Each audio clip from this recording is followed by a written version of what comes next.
oğlum benim için çok çekindi. Bir an için çok çekindi.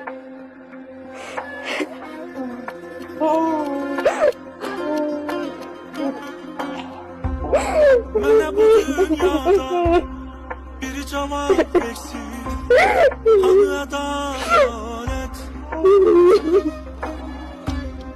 Hamı bir gün gedər, kimi küskün gedər, kimi saf. Bize kömək olun. Bizi bu yolda kömək olun. Ayağın ayağa qalksın. Allah haqqı, ne yediğimiz lokmanın tadı var, ne aldığımız havanın mənası var. Heç nəyin bizim gözümüzə heç nə yoxdur ki. Ne toyumuza sevinebilirik, ne bir şen günümüze gülebilirik. Balası belə olanlar mənə başa düşər. Bala